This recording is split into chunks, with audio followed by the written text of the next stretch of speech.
You may have read in the press about medicines like antibiotics and the pill being found in rivers and lakes, and even in drinking water. Maybe you've been told you don't need to go to the pharmacy anymore. Why, there's a pharmaceutical cocktail coming right out of your tap. You may have even heard the rumor that pharmaceuticals in drinking water are making men less manly than they used to be. So what of all this is true? Pharmaceuticals have indeed been detected in the environment and in drinking water.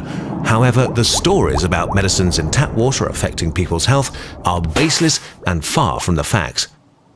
But what are the facts?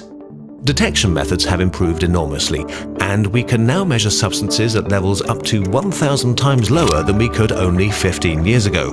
And yes, these improvements have shown that drinking water sometimes contains very low concentrations of pharmaceuticals. So how low? Well, if you wanted to consume the 400 milligrams of a typical ibuprofen pill, you would have to drink around 200 million litres of tap water, which makes about 40 Olympic-sized swimming pools. There still are knowledge gaps on this topic, but in 2012 the World Health Organization concluded that at current levels, appreciable adverse impacts on human health are very unlikely. So, as far as drugs are concerned, your drinking water is safe. But there are risks related to pharmaceuticals in water for animals in rivers and lakes.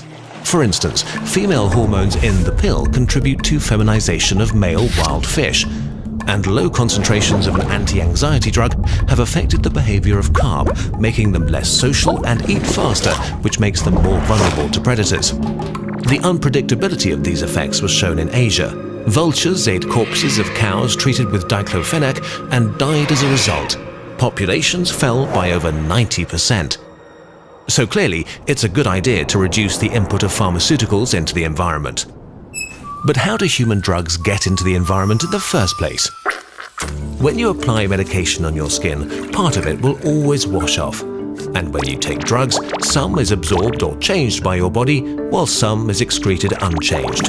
It all ends up in the wastewater treatment plant.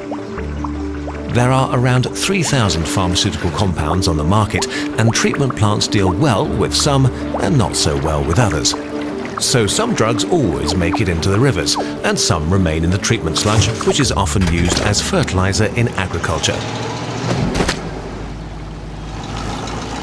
And what is being done about this? Research is closing knowledge gaps such as the long-term impacts of low drug concentrations, and the European Union has started to regulate the issue. But you can also help by doing 3 simple things. First, never dispose of unused medications in the toilet. Second, ask your pharmacist how to dispose of unused or expired medications. In many countries, they're collected from the pharmacies and burned at high temperatures. And third, you should avoid exaggerated self-medication. Better just take medicines when the doctor tells you to. Remember, pharmaceuticals leave our bodies and may have a larger impact on the world around us than we know.